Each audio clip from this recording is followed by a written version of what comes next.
When a tall, quiet man named Marcus Ellison walked into La Lumiere, Beverly Hills' most luxurious restaurant, dressed in nothing but a gray t-shirt, sweatpants, and a pair of scuffed sneakers, no one expected what would happen next. A young waitress named Emma took one look at him and decided he didn't belong. She sat him by the kitchen, mocked his order of a $350 filet mignon, and whispered loudly that he'd probably leave before dessert. What she didn't know. Marcus wasn't just any diner, he was the co-founder of the very restaurant she was working at. What followed was a quiet but powerful showdown that left the entire room in stunned silence, and turned a dinner into a life-changing lesson in dignity, respect, and humility. Want to know how Marcus responded? And what happened to Emma after the truth came out? Stick around to the end, and if you believe kindness still matters, don't forget to subscribe and leave us a comment below. It was a quiet Tuesday evening in Beverly Hills when a 7-foot-tall man in a wrinkled gray Nike t-shirt, Adidas sweatpants, and worn-out Reebok sneakers stepped through the polished glass doors of La Lumiere, the crown jewel of fine dining on Sunset Boulevard. His name? Marcus Ellison. But no one recognized him, yet. As Marcus approached the hostess stand, waitress Emma gave him a look colder than the $500 bottle of Dom Perignon chilling behind the bar. "Are you sure you can afford to dine here?" she sneered, loud enough for 3 tables to hear. She didn't just seat him near the kitchen, she practically exiled him there. What Emma didn't know was that Marcus wasn't just a guest. He was the silent partner who co-founded La Lumiere. What unfolded next wasn't a loud confrontation, it was something far more powerful, a quiet storm that turned snobbery into shame and transformed a dinner into a masterclass in grace. Curious how it ends? Stick around, and if you believe respect should never be judged by appearance, hit subscribe and share your thoughts in the comments below. As Marcus Ellison followed Emma's stiff stride through the gold-lit interior of La Lumiere, he could feel the weight of every glance cast his way. He wasn't dressed in Gucci or Armani like the other guests. No Rolex peeked from under his sleeve. Instead, his wrist bore a scratched-up Casio and the faint tan line from years of outdoor charity work. Yet he walked with the calm confidence of a man who had nothing to prove. Emma, on the other hand, carried herself like she owned the place. Her black heels clicked with rhythmic superiority as she led Marcus past open tables with prime views and seated him at a cramped corner near the kitchen, a space more fit for late deliveries than fine dining. Her voice, laced with condescension, cut through the jazz playing overhead. "This spot should match your style." Marcus didn't flinch. He smiled gently, said, "Thank you," and opened the menu as if she'd just offered him the chef's table. But the real wound wasn't the table, it was the assumption behind her words. Her judgment wasn't just about clothes or money. It was racial. Emma didn't recognize Marcus Ellison not because he was a stranger, but because she chose not to look deeper than his skin. To her, a tall black man in sportswear didn't belong in a restaurant where entrees started at $120. She saw a stereotype, not a story. It wasn't just Emma. The subtle murmurs from nearby diners, the lingering glances, the furrowed brows, all painted the same picture, suspicion dressed as sophistication. One older couple even whispered, "Maybe he's just trying to impress someone." What they didn't know was that Marcus had built La Lumiere's first kitchen with his own 2 hands years ago, investing both heart and money to turn it into the culinary gem it had become. But tonight, he hadn't come as an owner. He came as a test. Would he be seen as a man, or a threat? As Marcus calmly ordered the restaurant's most expensive dish, filet mignon with black truffle sauce, Emma let out a sarcastic laugh. "Hope you know what you're eating.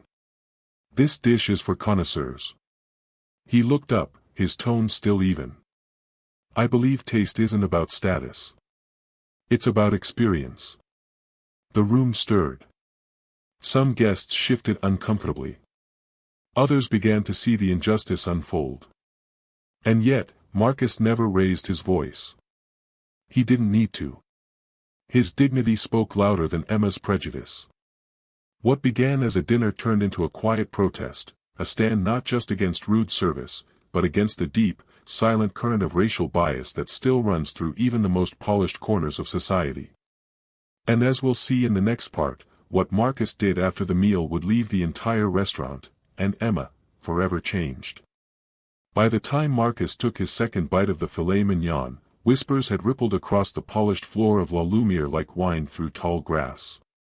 Emma hovered at the service station, arms crossed, her eyes locked on him from across the room.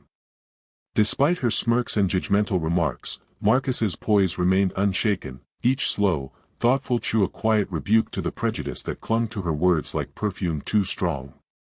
"You see how he ordered the most expensive thing," she hissed to Jake, the younger waiter beside her. "He's just showing off. No way he's paying for that." Jake shifted uncomfortably. "He hasn't done anything wrong," he muttered. "Maybe he just wants to enjoy a meal." Emma scoffed, rolling her eyes. "In those sneakers?" Across the room, guests continued to glance at Marcus, their expressions a mix of curiosity and guilt. A few looked away, embarrassed by their own silence. Others leaned in, intrigued by the man whose calm defied the hostility aimed at him. Then came a shift no one expected. The restaurant manager, Mr. Thompson, suddenly emerged from the back, moving briskly across the floor. A veteran in hospitality, Thompson carried the polished dignity of a man who'd served politicians, actors, and royalty. But as he approached Marcus's table, his posture softened into something more reverent. "Mr. Daniels," he said, his voice low and full of respect, "we didn't realize you'd be joining us tonight. Please forgive the oversight." The dining room went silent. Emma, frozen in place, felt the blood drain from her face. "Mr. Daniels." The name rang in her ears like an alarm bell. And then came the crushing realization, this wasn't just any man. This was Marcus Ellison, philanthropist, former NBA consultant, and one of the restaurant's original co-investors. The very man whose portrait hung in the private lounge near the wine cellar. Marcus looked up, offering a polite smile. "No worries, Mr. Thompson. I came for the experience, not the recognition." The weight of that sentence hit Emma like a brick. The guests who had watched in silence began murmuring again, but this time in her direction. "Isn't that the guy who funds those school lunch programs?" someone whispered. "I saw him on 60 Minutes, said another. "He's the one who built housing for veterans." Emma's breath quickened. The tray in her hand trembled slightly. Her eyes met Marcus's across the room, and for the first time, she saw not a man in sneakers, but a man with grace, power, and purpose. Marcus set down his utensils, wiped his mouth with a linen napkin, and calmly stood. His voice, deep and resonant, carried across the hushed room. "You don't have to know someone's resume to treat them with dignity," he said. "Respect is not a reward for status, it's the starting point for decency." That night, prejudice wasn't shouted down. It was dismantled, piece by piece, by calm, quiet dignity. As Marcus stood beside his table, his calm words echoing through the restaurant, the air at La Lumiere grew thick, not with tension, but with awakening. His quiet strength had turned the spotlight away from his appearance and placed it firmly on the values that had been so carelessly ignored.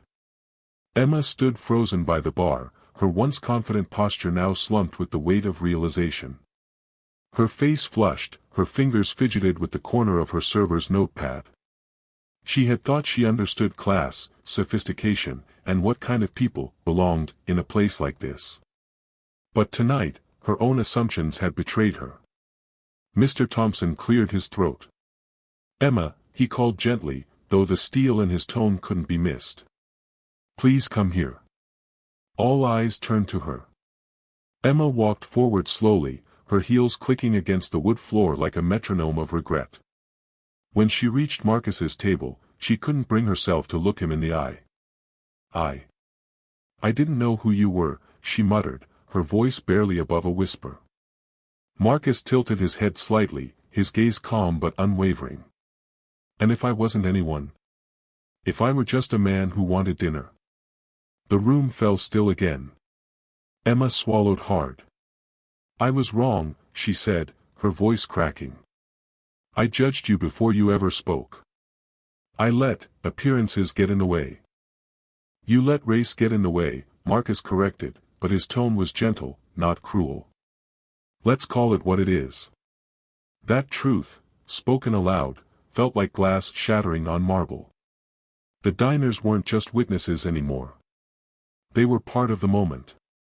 At a nearby table, an elderly black man in a navy blazer nodded slowly. He's right, he said quietly to his wife. Too many of us pretend we don't see it when it happens. We've just learned to live with it. His wife, clasping his hand, added, and it's time we stop pretending. Marcus looked around, not with accusation, but with resolve. This place, this city, this country, isn't going to get better by ignoring uncomfortable truths. Racism isn't always loud. Sometimes, it's a whisper. A look. A judgment made before a single word is spoken. Emma's eyes glistened with tears. I want to change. Marcus nodded. Then start by treating the next person who walks through that door with the same respect you'd give anyone else, regardless of their shoes, skin, or story. There was no applause. Just silence. A silence filled with reflection. Later that night, after the last guest left, the staff of La Lumiere gathered for an impromptu meeting. Marcus stood before them, not as an owner or public figure, but as a man reminding them that every role, from server to manager, carries the power to heal or harm. And for Emma, that moment became more than just a mistake. It became the beginning of something better. The following morning, the golden sun rose over Beverly Hills, casting a soft glow on the polished windows of La Lumiere. Inside, the restaurant was quiet, tables neatly set, wine glasses spotless, and the scent of fresh linens in the air. Yet beneath that polished exterior, something had shifted. Emma arrived earlier than usual. Her steps were slower, more deliberate. Gone was the confident swagger from the day before. Instead, she moved with humility, her shoulders slightly hunched, her face absent of the haughty smirk that had once defined her presence. In her locker, she had scribbled a quote from Dr. Martin Luther King Jr. on a sticky note, "The time is always right to do what is right." In the break room, other staff members trickled in, Jake, the young waiter with kind eyes, Marta, the sommelier, and Calvin, the host. They exchanged glances, quiet at first. But then Jake broke the silence. "Did anyone else not sleep well last night?" he asked. Marta nodded. Marcus's words, they stuck with me. "Me too," Calvin added. "I kept thinking, how many times have I judged someone just for not wearing the right shoes?" Emma stood off to the side, listening. Finally, she stepped forward and took a breath. "I owe all of you an apology. Not just Marcus. I embarrassed this team. I let my bias get in the way of decency." Jake looked at her, his voice soft but clear. "We all carry some bias, Emma. But last night, we saw what happens when we're brave enough to admit it." Word about the incident had spread fast. Social media posts had surfaced, some from customers who had been present, others from locals who were shocked that a place like La Lumiere could harbor such judgment behind its white tablecloths and luxury branding. That afternoon, Marcus returned, not as a critic, not even as an owner, but as a guide. He sat with the entire team in the main dining hall. There was no podium, no pretense. Just people in aprons and ties sitting across from a man who, less than 24 hours ago, had taught them more with silence than some learn in a lifetime. "Racism," he began, "doesn't always wear a hood or carry a torch. Sometimes it wears a name tag and carries a tray." Heads lowered. No one spoke. "But that's not the end of the story," he continued. "What matters is what we do now. This place, La Lumiere, can either be another restaurant that looks fancy but acts small, or it can be a symbol of something greater. The choice is ours." From that day forward, changes rippled through the restaurant. Emma volunteered for the first diversity training session. Jake suggested an anonymous guest feedback program. Calvin began greeting every guest, not just the ones in designer suits, with the same warmth. La Lumiere hadn't just survived a scandal. It had stepped into a transformation. And it all began with a single moment of prejudice, met with grace. 1 week after the unforgettable night at La Lumiere, the atmosphere inside the restaurant had undeniably changed. Gone was the quiet judgment that used to linger in the air like a heavy perfume. In its place was something warmer, more human. The shift wasn't just in the decor or the carefully recited service lines, it was in the eyes of the staff, in the posture of the hosts, and in the way each customer was now truly seen. Emma stood at the front desk that Friday evening, her once starched posture softened. No longer playing gatekeeper to a fantasy of exclusivity, she now approached her job with intention and grace. A modest gold pin on her uniform read, "Every guest is family." It wasn't company policy, it was her own idea. And it meant something. The dinner rush began as usual. A man in a flannel jacket and jeans walked through the doors, his boots still dusty from work. Before, he might have been eyed with suspicion or given a table near the kitchen. But tonight, Emma stepped forward with a smile that reached her eyes. "Good evening, sir. Welcome to La Lumiere. May I offer you a seat by the window?" The man looked surprised, then nodded slowly. "Appreciate that," he said, his voice thick with exhaustion and gratitude. In the corner, Marcus silently observed from his usual discreet table. He wasn't there to test anyone, just to enjoy dinner, and to witness. Beside him sat Lisa, the young entrepreneur who had spoken up that night. They had stayed in touch, and their friendship had grown over conversations about change, accountability, and community. "You see that?" Lisa whispered, nodding toward Emma. "She's different now. She doesn't just smile with her lips anymore." Marcus gave a small smile, his voice low and firm. "That's what growth looks like. Not loud. Not dramatic. Just real." Later that evening, the staff gathered in the back for their first official diversity and inclusion roundtable. Marcus had organized it with the help of Mr. Thompson and invited a local civil rights advocate, Dr. Renee Coleman, to facilitate. Dr. Coleman, a poised black woman in her 60s with salt and pepper curls and a calm authority, addressed the group. Racism isn't always a punch in the face. Sometimes it's a raised eyebrow. A slow service. A question like, "Are you sure you can afford this?" And it doesn't stop until someone calls it out, or changes from within. Emma raised her hand, her voice soft. "I want to change from within. I already started. But I want to keep going." Jake nodded beside her. "Me too." One by one, staff members added their voices. It wasn't about guilt, it was about responsibility. By the time the session ended, the staff wasn't just a team, they were a family of people choosing to be better, day by day. Marcus stood up last, thanking everyone not with applause, but with this. "You changed how you see others. And that, in turn, changed how you see yourselves." And in that moment, La Lumiere wasn't just a restaurant anymore. It was a symbol, of redemption, of progress, and of what's possible when people choose humanity over prejudice. A network error occurred. Please check your connection and try again. If this issue persists, please contact us through our help center at help.openai.com. A month after the night Marcus quietly dismantled the walls of prejudice at La Lumiere, the ripples of that moment had stretched far beyond the restaurant's gilded doors on Wilshire Boulevard. The local paper, the Beverly Voice, ran a front-page feature titled, "The Night Kindness Challenged Class, A Lesson in Grace at La Lumiere." The article, written by respected journalist Naomi Harris, painted a detailed account of what had happened and included interviews with staff, diners like Lisa, and even Mr. and Mrs. Carter. Photos of Marcus standing beside the restaurant team during a training session accompanied the story, catching the attention of thousands. It wasn't long before national outlets picked it up.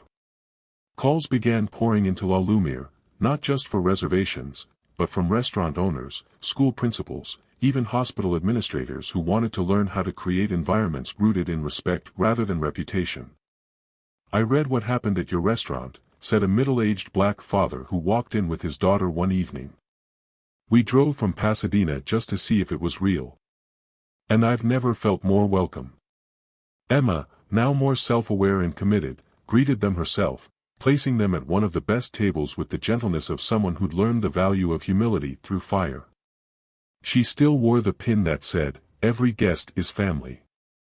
But now, there was also a tiny charm beside it, a small basketball keychain. A quiet nod to the man who'd sparked the change. Meanwhile, Marcus had been invited to speak at a local high school, Lincoln Heights High, where incidents of casual racism had been growing, especially on social media. He stood in front of a gym full of students, dressed not in a suit but in jeans and a pullover hoodie, speaking with the same calmness that had once disarmed an entire room of skeptical diners. "You can't control what people assume about you when you walk into a room," he said, his deep voice steady. "But you can control how you respond. And sometimes, the loudest thing you can say, is nothing." A student raised his hand. "But what if they don't listen, even when you stay calm?" Marcus nodded, thoughtful. "Then you stay calm anyway. Because you're not just trying to change them, you're preserving who you are. And trust me, that matters more in the long run." Back at La Lumiere, Friday nights were now different. Mr. Thompson had implemented monthly community dinners, no dress code, no reservation required. Locals and newcomers mingled at shared tables with live jazz in the background and a new motto printed on every menu, "Where respect is always on the table." Jake, once hesitant to speak up, now led staff check-ins before every shift. "Let's serve with our hearts, not just our hands," he'd remind the team. As for Emma, she'd begun mentoring a new hostess, a young Latina named Sophia, teaching her not just how to seat guests, but how to see them. And Marcus? He never returned for glory or recognition. But once in a while, he'd walk past La Lumiere late at night, hands in his pockets, and glance through the window, just long enough to see a new kind of light shining inside. A light born not from chandeliers, but from human dignity reclaimed. 3 months had passed since Marcus Ellison turned a night of humiliation into a movement for change, and yet the echoes of that evening still rang through the polished marble halls of La Lumiere. The restaurant, once known exclusively for its exclusivity, had become something else, an emblem of redemption and dignity, where racial bias was not just addressed, but openly confronted. Inside the kitchen, the transformation was just as profound. Emma, no longer just a waitress but now promoted to assistant floor manager, initiated a monthly staff roundtable called "Walk in Their Shoes." It was a chance for employees to share stories of bias, upbringing, struggles, and moments of growth. Jake helped moderate, and on one memorable night, even Mr. Thompson shared about his own childhood growing up in East St. Louis and how he'd once been denied service with his mother at a diner in 1982. "I never thought I'd let something similar happen under my roof," he said, his voice catching. "But Marcus made me realize silence can be a form of betrayal." Meanwhile, the restaurant's community dinners had blossomed into cultural appreciation nights. One evening celebrated Black-owned wineries. Another, African-American culinary heritage, featuring dishes inspired by Gullah and Southern soul food traditions. On those nights, Emma would stand proudly at the entrance, greeting each guest with a warmth that seemed to glow from within. Guests often approached her afterward to compliment her professionalism, unaware of the woman she had once been. Marcus, ever humble, continued to keep his distance, but not his presence. He worked with the NAACP and local business coalitions to offer hospitality training programs for young people of color. He partnered with La Lumiere for internships and even started a nonprofit called the Welcome Table Initiative. Its mission was simple but powerful: to dismantle prejudice in high-end service spaces. At one press conference, a reporter asked him why he never called for Emma to be fired. Marcus smiled gently, replying, "If every person who made a mistake got cancelled, none of us would be standing. Redemption matters. Growth matters more." His words went viral. Back at the restaurant, an elderly black couple arrived one evening. The husband walked slowly with a cane, his wife guiding him tenderly. As they entered, Emma greeted them warmly and said, "You two remind me of my grandparents. May I show you to our best table?" The husband, clearly touched, smiled and replied, "Thank you, young lady. Folks don't always treat us like that. But tonight feels different." Emma blinked back tears. Later that night, she stood near the kitchen doors, watching as guests from all walks of life laughed, toasted, and broke bread together. She glanced at the etched plaque near the host's stand, installed after that fateful night, which read, "Respect is not earned by wealth or appearance. It is owed to every soul who walks through these doors." Marcus Ellison. And as she looked out over the dining room, Emma finally understood what true hospitality meant. It wasn't just about food, wine, or luxury, it was about seeing people fully, no matter where they came from, what they wore, or the color of their skin. That, she realized, was the legacy Marcus had left behind. In a world that still too often judges people by how they look or what they wear, Marcus Ellison's story reminds us that true dignity comes from within. His quiet strength in the face of open prejudice teaches us a powerful lesson: it doesn't take shouting to stand for what's right, it takes character. Racism, as we saw, isn't always loud. Sometimes it's a smirk, a seating choice, or a whisper behind someone's back. But every one of us has the power to break that cycle, starting with how we treat others. No matter someone's clothes, color, or background, respect should be a given, not a reward. If this story moved you, if it made you think or feel something real, I'd love to hear from you. Share your thoughts in the comments, give this video a like, and if stories like this speak to your heart, consider subscribing. Let's grow a community that believes in dignity, redemption, and change.